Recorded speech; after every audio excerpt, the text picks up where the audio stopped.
আমি আপনাদের মাধ্যমে শেয়ার করব ফিলিপাইন সম্পর্কে বাংলাদেশিদের ব্যতিক্রম কিছু ধারণা।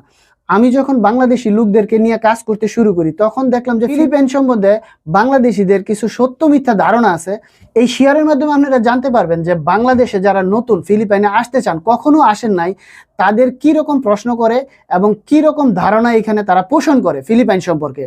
এর মাঝে আপনাদের কিছু প্রশ্নের উত্তরও পাইয়া যাবেন যেটা আসলে ফিলিপাইনে নাই বা ফিলিপাইনে হয়েছে, এইরকম বিষয়গুলা। আর যারা ফিলিপাইন ঘুরে গেছেন, ভিজিট করে গেছেন, তারা তো ফিলিপাইন সম্পর্কে একটা ধারণা হয়েছে বাস্তবসম্মত। আর এই ভিডিওর মাধ্যমে দেখা যায় যে আপনাদের কিছু ভুল ধারণাও সংশোধন হয়ে যাবে। তো চলেন শুরু করি। তার আগে আমার রিকোয়েস্ট, চ্যানেলটা সাবস্ক্রাইব করে নেবেন, এই চ্যানেলটা দিয়ে আপনাদের সাথে রিলেশনটা। প্রথমে আমি শেয়ার করি ফিলিপাইনের মানুষজন কেমন। বাংলাদেশিরা যারা আমার সাথে কথা বলে, যারা নতুন নতুন, তারা জিজ্ঞেস করে ভাই ফিলিপাইনের লোকজন কেমন। আমি যেটা বলবো, ফিলিপাইনের মানুষ ভালো আছে, তুলনামূলক 80% লোকই ভালো। তারা হাসি খুশি এবং এনজয় করতে পছন্দ করে। সেই ক্ষেত্রে সব লোক কিন্তু একরকম না, কিছু লোক আছে যেটা বন্ধুসুলভ নাও হতে পারে। সেকেন্ড যে প্রশ্নটা সবচেয়ে বেশি করে সেটা হচ্ছে যে ফিলিপাইনে যাওয়ার পরে এই দেশের মেয়েরা কি আমাদের সাথে সহজেই বন্ধুত্ব করতে আসে, বাংলাদেশি হিসেবে আমাদেরকে কতটুকু প্রায়োরিটি দেয়। এই সম্পর্কে অনেক ভুল ধারণা আছে। ইউটিউবে অনেক ভিডিও দেখছি যে ফিলিপাইনের মেয়েরা এরকম ওই রকম। ফিলিপাইন যাওয়ার পরে মেয়েরা আপনার কাছে চলে আসবে, আপনার কাছে এইটা চাইবে, ওইটা নিয়ে যাবে, দ্রুত বন্ধুত্ব করবে অথবা টাকা পয়সা নিয়ে যাবে। এইসব বিষয়গুলো দেখলাম যে অনেক ভিডিওতে দেখাচ্ছে। আসার পরেই আপনার সাথে ফ্রেন্ডশিপ করার জন্য পাগল হয়ে যাবে। বিষয়টা কিন্তু এরকম না। আপনাদের বলি, আপনারা যদি ফিলিপাইনে আসেন, মেয়েরা আপনাদের সাথে ফ্রেন্ডশিপ করবে যদি আপনি চান বা আপনি যদি ওই রকম সিচুয়েশনে পড়েন বা ওদের সাথে মিশতে পারেন। অযথা আপনার সাথে কেউ কথা বলতে আসবে না, অযথা আপনার সাথে কেউ ফ্রেন্ডশিপ করতে আসবে না। আপনি রাস্তাঘাটে হাঁটতেছেন, চলতেছেন, দেখেই হাই হ্যালো বইলা ফেলবে, একদম টানাটানি করবে, এইরকম কোনো বিষয় এইখানে নাই। হ্যাঁ, তাদের সাথে যদি আপনি ভালোভাবে মিশতে পারেন, কথা বলতে পারেন, দেখা যায় যে তারা খুব দ্রুত মিশে এবং ফ্রেন্ডশিপ করে। তো এর মানে এই না যে আপনি আসার পরেই আপনার উপরে একবারে ঝাঁপায়ে পড়বে। এইরকম কিছু ভিডিও দেখছি যেগুলো আসলে না যাই না, না বুঝা করে।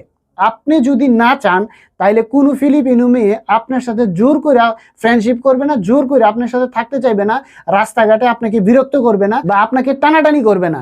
আর আমরা বাঙালিরা এইরকম আহামরি কিছু হয়ে যায় না যে আমরা এই দেশে আসার পরে মেয়েরা আমাদের দিকে পাগল হয়ে যাবে। আমাদের চেহারা বা আমাদের আচার ব্যবহার বা পোশাক আশাক এতটা আহামরি কিছু নাই। বাঙালিদের দেখে একদম তারা গইলে যাইতে হবে। ইউরোপেরও যদি কোনো লোক আসে, সে যদি ভালোভাবে মেয়েদের সাথে কথা না বলে বা না মিশে বা ভালো ব্যবহার না করে, তাইলেও তাদের কাছে তারা যায় না। সো আমি ক্লিয়ার করতে চাই, আপনি যদি বাংলাদেশ থেকে এখানে আসেন, আপনার মেয়েদের দ্বারা কোনো ডিস্টার্ব ফিল করবেন না, যদি না তাদেরকে আপনি কোনো কিছু প্রপোজ করেন এবং সে সেটা অ্যাকসেপ্ট করে। অ্যাকসেপ্ট না করলে আপনি তাদের ধারের কাছেও যাইতে পারবেন না। সো আমি এই বিষয়টা ক্লিয়ার করলাম। এরপরে বাংলাদেশ থেকে অনেকে বলে যে ফিলিপাইন একটা গরিব দেশ, এইখানে লোকজন এসে কি করে। আসলে ফিলিপাইন গরিব দেশ সেটা ঠিক আছে, তো আমাদের বাংলাদেশের মতো যে কাগজে কলমে উন্নয়নশীল, বাস্তবে নাই এরকম না। ফিলিপাইন কিন্তু সত্যিকার অর্থেই উন্নয়নশীল দেশ এবং উন্নতর দিকে যাচ্ছে তারা। এদের যে চলাফেরা, বডি ল্যাঙ্গুয়েজ, শহরের অবস্থা, আইন কানুনের অবস্থা, রাস্তাঘাটের যে পরিবেশ, সব মিলে আমি বলবো এখানে সেফ। ফরেনাররা এর জন্য প্রচুর আসে এবং যেই পরিমাণ ডেভেলপ হচ্ছে এখন, সেটা বাংলাদেশে কবে নাগাদ হবে আমার জানা নাই। যে আপনি মনে করতেছেন ফিলিপাইন গরিব দেশ, জামুগা এয়ারপোর্টে আর কি বলবে, এইরকম বিষয় চিন্তা করে আইসেন না। কারণ বাংলাদেশ থেকে যেমন অনেক আফ্রিকানকে মাঝে মাঝে ফেরত পাঠায়, বাংলাদেশিদেরকেও ফিলিপাইন এয়ারপোর্ট থেকে অনেক সময় এরকম ভাবে ফেরত পাঠায় দেয়। আবার অনেকে প্রশ্ন করে ভাই ফিলিপাইনে তো অ্যাভেলেবল ক্যাসিনো, বার, নাইট ক্লাব এইসব আছে। আমি বলবো যে হ্যাঁ আছে, তবে সব জায়গায় না, নির্দিষ্ট কিছু জায়গা আছে যেগুলো ভালো। আর বেশিরভাগ জায়গায় অল্প অল্প করে বিনোদনের ব্যবস্থা আছে, সেটাও একটা লিমিটের ভিতরে। তবে বড় বড় যে ক্যাসিনো, বার, এইগুলা শহরের ভিতরেই বেশি এবং সেইগুলোরও পরিবেশ অন্যরকম।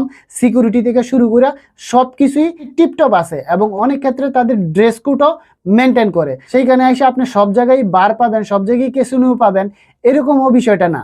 আর সবচেয়ে মজার বিষয় হচ্ছে ফিলিপাইনে কিন্তু অনেক বেশি ইংলিশ চলে। একটা রিক্সার ড্রাইভার থেকে শুরু করে রাস্তায় যে চায়ের দোকানদার আছে, তার সাথে যদি আপনি ইংলিশে কথা বলেন, স্মুথলি আপনাকে বুঝাই দিছে আপনি যা চান। সেই জন্য আপনারা যারা ছোটখাটো ইংলিশও জানেন, এইখানে আইসা চলাচলের কোনো সমস্যা হয় না। আরেকটা বিষয় আছে, ফিলিপাইন কতটা নিরাপদ। হ্যাঁ, ফিলিপাইন নিরাপদ। প্রচুর পর্যটক আসে, বিভিন্ন দেশ থেকে আসে, বাট আপনি কিছু জিনিস বাইসা চলতে হবে। কিছু স্ক্যামও হয়, সেই জিনিসগুলো মাথায় রাইখা চলতে হবে। স্ক্যাম ধরেন, আপনি কোথাও ঘুরতে গেলেন, ট্যাক্সি ক্যাবে যাবেন বা ইয়াতে যাবেন, পয়সা বেশি নিবে, অথবা অনলাইনে একটা বুকিং দিবেন, সেই ক্ষেত্রে স্ক্যাম হয়। অনেক সময় দেখা যায় কিছু এরিয়া আছে যেখানে মোবাইল দিয়ে আপনি কথা বলতেছেন রাতের বেলা, সেটাও অনেক রাতে মোবাইল টান দিয়ে নিয়ে যেতে পারে। সেটা লিমিটেড একটা এরিয়া, সব এরিয়াতে না। তবে ম্যাক্সিমাম এরিয়াই নিরাপদ এবং আপনারা সহজেই ঘুরতে পারেন ডে নাইট সমানতালে। আবার অনেকে বলে ফিলিপাইন মানে দ্বীপ, সমুদ্র, এইসব। তবে বাস্তবতা হচ্ছে আপনারা যারা ফিলিপাইন ঘুরতে আসবেন, স্পেশালি মেনিলাতে, সেইখানে কিন্তু ওই পরিমাণ দ্বীপ অথবা সি বিচ আপনারা দেখতে পারবেন না। আপনাদেরকে যাইতে হবে দূরে। আরেকটা বিষয় হচ্ছে মেনিলা তো খাবার পাওয়া যায় না, অর্থাৎ হালাল খাবার পাওয়া যায় না। এই বিষয়ে আমি বলবো আপনারা যদি খুঁজেন তাহলে পাকিস্তানি, ইন্ডিয়ান, বাংলাদেশি এইসব রেস্টুরেন্ট পাইবেন। আপনার থেকে হয়তো বা একটু দূরে বা কাছাকাছিও থাকতে পারে, সেই রেস্টুরেন্টগুলো খুঁজে আপনারা অনায়াসে খাইতে পারেন। তবে এটা সত্যি অ্যাভেলেবল, হালাল খাবার সব জায়গায় পাওয়া যায় না। তো আজকে এই পর্যন্তই। ভালো থাকবেন সবাই। আল্লাহ হাফেজ।